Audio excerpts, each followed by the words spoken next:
Bonjour, c'est Jules Lavie pour Code Source, le podcast d'actualité du Parisien.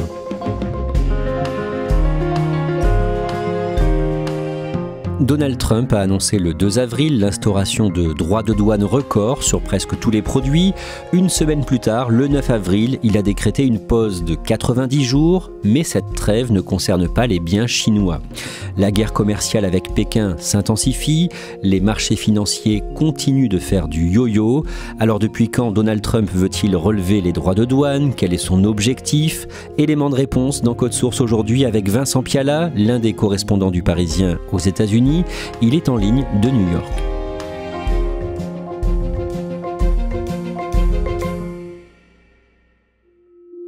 Vincent Pialat, en matière de droits de douane, Donald Trump, il a une référence, c'est le 25e président des États-Unis. Oui, la référence de Donald Trump, elle a plus de 100 ans. Elle s'appelle William McKinley. Alors vous l'avez dit, c'est le 25e président des États-Unis. Il est élu en 1897. C'est un protectionniste et c'est ça qui plaît à Donald Trump. C'est un fervent partisan des droits de douane. Il y a d'ailleurs une loi qui porte son nom, c'est le McKinley Tariff. Cette loi, elle porte les droits de douane à une moyenne de 50%. C'est élevé, mais il faut comprendre qu'à l'époque, l'impôt sur le revenu n'existe pas aux États-Unis. Il n'y a pas d'impôt sur les sociétés non plus. Et une des seules manières pour l'État fédéral de financer ses dépenses, ce sont justement les droits de douane. McKinley, il plaît aussi à Donald Trump pour une autre raison, il a des visées expansionnistes. Donald Trump, il aime tellement McKinley qu'il a affiché un portrait de ce président dans le bureau ovale à la Maison-Blanche. Alors avant d'en venir à l'actualité, à la fin de ce podcast, on va remonter aux années 1980. Donald Trump est convaincu depuis longtemps de l'importance des droits de douane, depuis au moins le mois de septembre 1987. Que fait-il à ce moment-là ? En septembre 1987, le 2 septembre précisément, il achète une pleine page de publicité dans plusieurs journaux américains et il s'en prend à la politique étrangère des États-Unis. Le titre, il est assez évocateur. Son titre, c'est « Il n'y a rien dans la politique de défense étrangère des États-Unis qu'un peu de courage ne puisse guérir ». Et il appelle donc les États-Unis à avoir davantage d'indépendance économique. Déjà à l'époque, il critique le déficit commercial américain qu'il juge trop élevé. Il appelle à davantage de protectionnisme et il appelle aussi à être plus agressif avec les autres pays.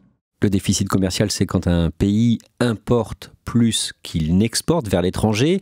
Vincent, Donald Trump tient le même discours pendant une interview télé en novembre 1989 sur ABC. Oui, là aussi, il parle de cette guerre économique que sont en train de perdre les États-Unis et il prononce cette phrase « Je crois très fortement aux droits de douane ». Il développe donc déjà cette idée de taxer les produits entrant sur le territoire américain. Et c'est assez frappant de voir à quel point les mêmes mots et les mêmes expressions sont déjà employés par l'homme d'affaires. Il dit que les États-Unis se font arnaquer, il utilise donc le terme « ripped off », et il estime que le pays n'existera plus 10 ans plus tard s'il continue de se laisser faire ainsi. Donc cette idée n'est pas vraiment nouvelle. Le seul changement, c'est qu'à l'époque, il cible d'autres pays. Il parle énormément du Japon, il considère que la menace vient davantage de ce pays, et ce n'est que plus tard qu'il s'en prendra à d'autres adversaires ou d'autres partenaires comme l'Europe ou la Chine. Vincent Pialat, on fait un saut dans le temps de près de 30 ans. En 2016, quand il est en campagne électorale, il parle beaucoup des droits de douane, là encore. Oui, et là on a changé d'adversaire. Cette fois-ci, c'est la Chine qui est dans la ligne de mire de l'homme d'affaires. Et il promet jusqu'à 45% de droits de douane sur les importations en provenance de Chine. Et il considère à l'époque que ce pays est responsable des difficultés industrielles que rencontrent les États-Unis. Un de ses slogans, America First, l'Amérique d'abord. Son idée, c'est de protéger les industries nationales. Il parle beaucoup de l'industrie automobile et il dit vouloir faire revenir les emplois aux États-Unis. Et pour cela, il compte s'appuyer sur cette arme des droits de douane qu'il estime la plus efficace. Et pour lui, est-ce qu'il peut y avoir d'autres avantages pour les États-Unis à augmenter comme ça les droits de douane ? Alors son idée générale, c'est de rééquilibrer la balance commerciale. La balance commerciale américaine, elle est déficitaire. Les États-Unis importent beaucoup plus que ceux qui n'exportent. Et donc lui, son idée, c'est de rééquilibrer cette balance et par là même de générer tout un tas de taxes via ces droits de douane. Il parle de trillions et de trillions de dollars qui vont, en rentrant dans les caisses de l'État, vont permettre de réduire la dette américaine. En novembre 2016, Donald Trump est élu 45e président des États-Unis et un an après son arrivée à la Maison-Blanche, en 2018, il lance une guerre commerciale contre l'Union européenne. Oui, effectivement, on est en mars 2018. Il commence à taxer des produits comme l'acier et l'aluminium qui visent principalement la Chine, mais qui touchent aussi l'Europe. L'Europe, elle réplique en taxant des produits emblématiques de la culture américaine et d'États républicains, le Bourbon de Kentucky ou les Harley-Davidson de l'État clé du Wisconsin. Il y a un jeu de ping-pong comme ça qui se met en place, une escalade qui commence à prendre des proportions assez dangereuses. Et donc Jean-Claude Juncker est dépêché, c'est le président de la Commission européenne à l'époque, pour venir négocier auprès de Donald Trump. Il va arracher un accord avec des promesses d'achat de gaz naturel liquéfié et de soja supplémentaire auprès des États-Unis, et un accord qui va être bénéfique pour les deux parties, à tel point que Donald Trump va être impressionné par Jean-Claude Juncker et le qualifier de tueur brutal, ce qui dans la bouche de Donald Trump est un compliment. Ce bras de fer commercial se termine sous la présidence du démocrate Joe Biden en 2021. Oui, alors seulement à moitié, parce que Joe Biden il est moins brutal, moins excessif que Donald Trump, mais sur le fond, il défend aussi une politique qui est assez protectionniste. Alors les négociations se déroulent en marge du G20 à Rome, on est en 2021. Les États-Unis autorisent donc à nouveau l'acier et l'aluminium européens à entrer sur le territoire américain sans droit de douane additionnel. Et l'Union européenne, elle, de son côté, suspend les contre-sanctions qui avaient été décidées en amont. Fin 2022, Donald Trump se déclare à nouveau candidat à la présidentielle américaine et pendant sa campagne électorale, comme en 2016, il met en avant cette question. Vincent Pialat, il dit à plusieurs reprises que droit de douane, tarif en anglais, est l'un des plus beaux mots qui existent. Oui, effectivement, ça peut paraître surprenant, mais il répète souvent qu'il adore ce mot. Quelques jours avant l'élection, on est le 15 octobre, il s'exprime devant le Cercle économique de Chicago et il dit « Pour moi, c'est le plus beau mot du dictionnaire, c'est mon mot préféré ». To me, the most beautiful word in the dictionary is tariff, and it's my favorite word. Il est aussi invité au micro de Joe Rogan, le podcasteur qui est très populaire ici aux États-Unis. Il va encore plus loin, il dit « C'est plus beau que l'amour, c'est plus beau que tout ». Personne ne sait vraiment s'il y croit vraiment, si c'est une blague, ou s'il cherche à faire réagir les médias pour qu'on parle de son sujet, mais en tout cas, ça marche, il réussit à imposer le thème dans la campagne. Le 5 novembre, Donald Trump est élu, il prête serment à la Maison-Blanche le 20 janvier et parmi les nombreuses mesures qu'il annonce, il y a la promesse d'augmenter les droits de douane. Oui, vous l'avez dit, c'est une promesse, alors il n'y a pas de décision définitive, il n'y a pas de chiffre qui est établi, mais c'est une déclaration d'intention. Il demande un audit complet de la politique commerciale des États-Unis et il demande à plusieurs de ces agences, de départements, d'identifier les accords qui pourraient être jugés injustes pour les États-Unis. L'objectif, donc à terme, c'est de décider de nouveaux droits de douane qui vont rééquilibrer la balance commerciale. Oui, parce que derrière cette question des droits de douane, pour Donald Trump, il y a l'idée que les États-Unis se font avoir par les autres pays. Oui, c'est ça, c'est ce que Donald Trump croit. Il a même déclaré que l'Union européenne avait été créée pour entuber, je cite, les États-Unis. Il considère qu'en fait, les autres pays profitent de la richesse des États-Unis, de la taille du marché, pour s'enrichir et donc au détriment des Américains. L'Union européenne est peut-être aussi mauvaise que la Chine, juste plus petite. C'est terrible ce qu'ils nous ont fait. Regardez la situation des voitures. Ils envoient leurs Mercedes, nous ne pouvons pas envoyer nos voitures. Et regardez ce qu'ils font à nos agriculteurs. Ils ne veulent pas de nos produits agricoles. Ils veulent protéger leurs agriculteurs, nous ne protégeons pas les nôtres, et ils protègent les leurs. Ces conseillers, ces ministres, est-ce qu'ils sont favorables à une augmentation des droits de douane? Alors bien plus que lors du premier mandat. On se souvient que lors du premier mandat, il y avait eu des divergences. Gary Cohn, notamment son conseiller économique d'alors, était parti en claquant la porte. Mais cette fois-ci, Donald Trump a fait le ménage autour de lui. Ses plus proches conseillers sont soit d'accord avec lui, ou soit n'ont pas le choix que de publiquement le soutenir. Aux États-Unis, on parle beaucoup de Peter Navarro. C'est son conseiller au commerce. C'est l'architecte, c'est l'idéologue derrière les droits de douane. Un autre personnage important dans la galaxie de Donald Trump, c'est son secrétaire au Trésor, le ministre des Finances, Scott Bessent, qui lui est plus mesuré. Et on l'a beaucoup entendu ces derniers jours dans les médias, essayer de colmater les brèches. Alors lui, sa crainte, c'est que les marchés s'effondrent, que la panique s'empare du pays. Alors s'il a défendu publiquement les droits de douane, ça a toujours été avec quelques bémols. Il a toujours laissé entendre que c'était une stratégie de négociation, mais pas une fin en soi. Le samedi 1er février, Donald Trump annonce qu'il va imposer à partir du 4 février des droits de douane de 25% sur les produits en provenance du Canada et du Mexique, augmentation de 10% des droits de douane sur les produits chinois, plus 25% à partir du mercredi 12 mars pour l'acier et l'aluminium venant de l'Union européenne. Vincent Pialat, ça ne s'arrête pas là. Le mercredi 2 avril, Donald Trump organise une cérémonie dans la roseraie de la Maison-Blanche, le Rose Garden, pour annoncer d'autres mesures. Oui, c'est une cérémonie comme les adore Donald Trump. Il est seul à la tribune, il est dans les jardins de la Maison-Blanche. Et devant lui, donc tous les membres de son gouvernement sont venus l'écouter. Il a aussi invité quelques ouvriers, quelques syndicalistes. Et il baptise ce jour The Liberation Day, donc le jour de la libération. My fellow Americans, this is Liberation Day. Il parle de déclaration d'indépendance économique. Il annonce que ces droits de douane vont générer des trillions de dollars qui effaceront la dette nationale, et il promet le retour de l'âge d'or de l'Amérique. This will be indeed the golden age of America. It's coming back. We're going to come back very strongly. Et il s'empare d'un tableau qui va faire beaucoup parler. Alors sur ce tableau figurent 2 colonnes. À gauche, la taxation dont souffriraient les produits américains, et à droite, les droits de douane que les États-Unis vont appliquer à chaque pays. On s'aperçoit donc que l'Union européenne sera taxée à 20% et la Chine à 34%. La formule qui a servi de base de calcul, elle est très bizarre. Elle n'a en réalité rien à voir avec les droits de douane pratiqués par les autres pays. Elle se base sur le déficit commercial que les États-Unis ont avec chaque pays.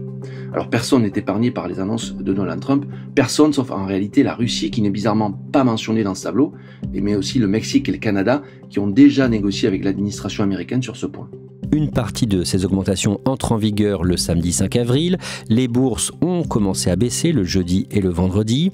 Le lundi 7 avril, Vincent Pialat, avant l'ouverture de la bourse américaine Wall Street, Donald Trump publie un message sur son réseau social, Truth Social. Oui, ce message est assez long, comme souvent quand le sujet est jugé important. Il commence par expliquer que les États-Unis ont l'opportunité de faire quelque chose qui aurait dû être fait il y a des décennies. Et puis il s'adresse directement à ses followers et c'est là qu'il leur dit « Ne soyez pas faibles, ne soyez pas stupides, soyez forts, courageux, patients, on en ressortira grandi. » Il laisse ensuite planer l'idée que de nombreux pays ont déjà fait savoir qu'ils étaient prêts à négocier et il évoque notamment l'entretien qu'il vient d'avoir avec le Premier ministre japonais Shigeru Ishiba. Et à travers la planète, dans les jours qui suivent, le lundi 7 avril, les marchés financiers connaissent une forte baisse. Oui, les appels au calme de Donald Trump et de son ministre des Finances, Scott Bessent, ne sont pas vraiment entendus. En 2 jours, tous les indices boursiers de la planète perdent plus de 10% de leur valeur. C'est une guerre commerciale qui n'est pas vue d'un très bon œil par les actionnaires et par les investisseurs qui estiment que le marché va se rétracter et que donc leurs actions vaudront moins cher demain qu'aujourd'hui. Et le lundi 7 avril, une déclaration d'un conseiller de Donald Trump, mal comprise par des journalistes de la chaîne économique CNBC, entraîne une accalmie de courte durée. Oui, c'est un épisode un peu rocambolesque. Ce jour-là, un conseiller économique de Donald Trump, Kevin Hassett, s'exprime d'abord sur Fox News. Il botte en touche lorsqu'il est interrogé sur une possibilité de report des droits de douane de 90 jours. Cette idée, elle est dans l'air, en fait. Certaines personnalités, notamment des personnalités proches de Donald Trump, militent pour cette pause, en attendant que des négociations s'ouvrent avec les pays. Mais une autre chaîne d'information, vous l'avez dit, CNBC, elle croit comprendre, en écoutant ce conseiller, qu'une annonce va bientôt être faite. Alors la machine s'emballe, les investisseurs, eux, ne veulent pas rater la remontée des cours, et ils rachètent en masse des actions. L'épisode, en réalité, ne dure que 8 minutes, le temps que la Maison-Blanche démente cette information, mais entre-temps, le marché a fait un sacré yo-yo. Le lendemain, le mardi 8, Elon Musk, le milliardaire nommé par Donald Trump pour faire des économies dans les dépenses publiques, attaque sur X l'un des conseillers du président, le conseiller au commerce Peter Navarro, dont vous nous parliez.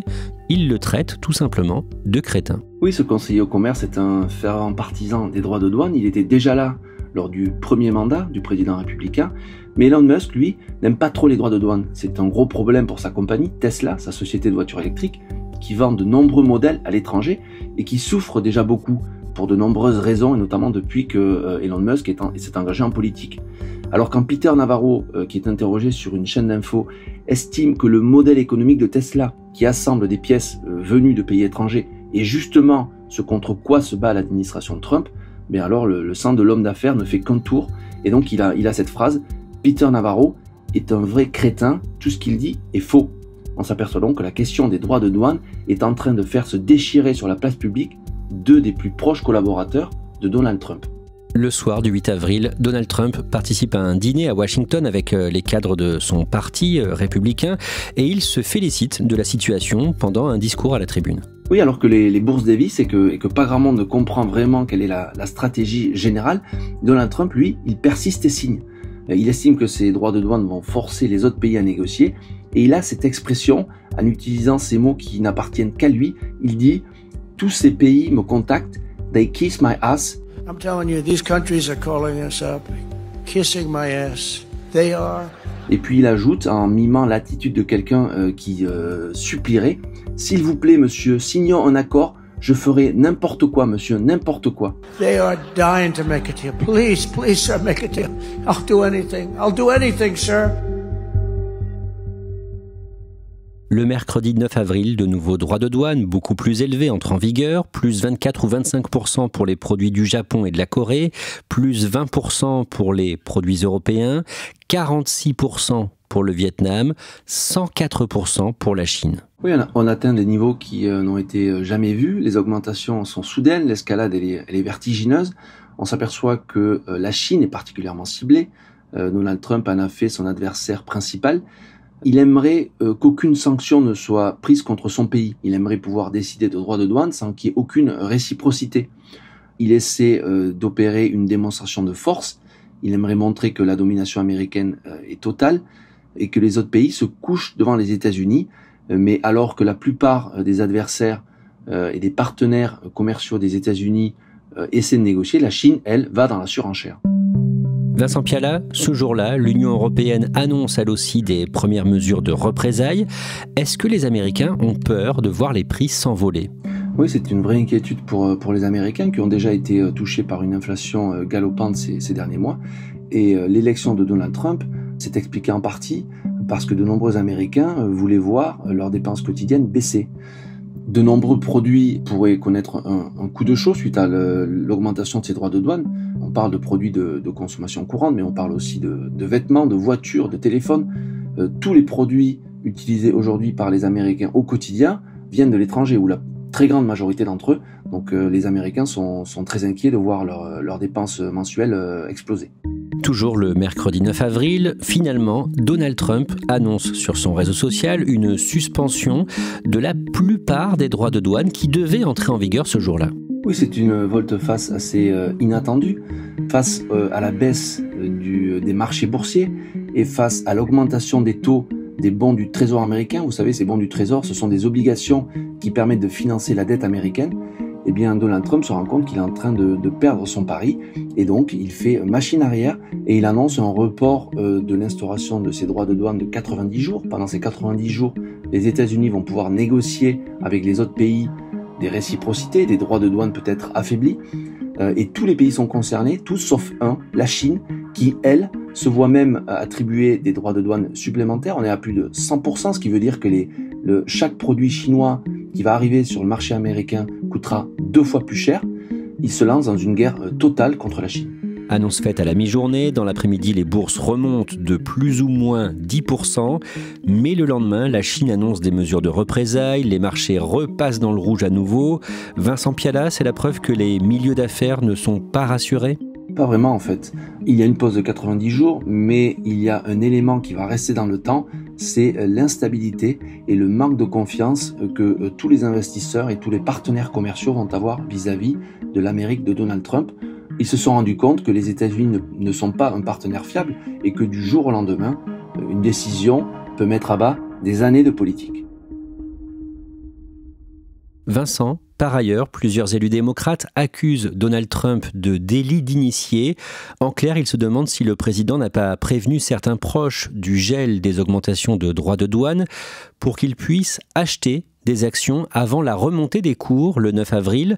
Expliquez-nous ça. Oui, quelques heures avant l'annonce de cette pause, Donald Trump publie un message sur ses réseaux sociaux où il dit à ses followers « c'est le moment d'acheter ». Les personnes qui auront acheté les actions au moment où Donald Trump l'a annoncé se seront enrichies énormément puisque les bourses font des bonds de plus de 10%.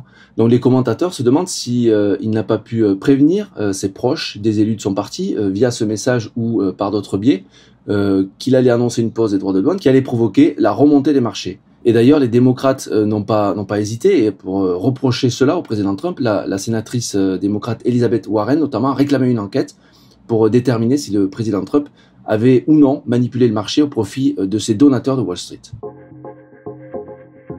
Vincent Pialat, au début de cet épisode de Code Source, vous nous parliez du président William McKinley, qui est un peu la référence de Donald Trump au sujet des droits de douane. Il faut préciser que même ce président avait changé d'avis à la fin de sa vie, avant qu'il soit assassiné en 1901. Oui, effectivement, peu de temps avant sa mort, McKinley prononce un discours dans lequel il fait machine arrière. Il dit, je cite, « Les guerres commerciales ne sont pas rentables. » Il considère que dans les rapports avec les autres pays, il vaut mieux négocier des traités qui vont être avantageux plutôt que de se lancer dans une guerre commerciale générale. C'est un revirement un peu oublié aujourd'hui et c'est une partie de l'histoire que Donald Trump ne met jamais en avant.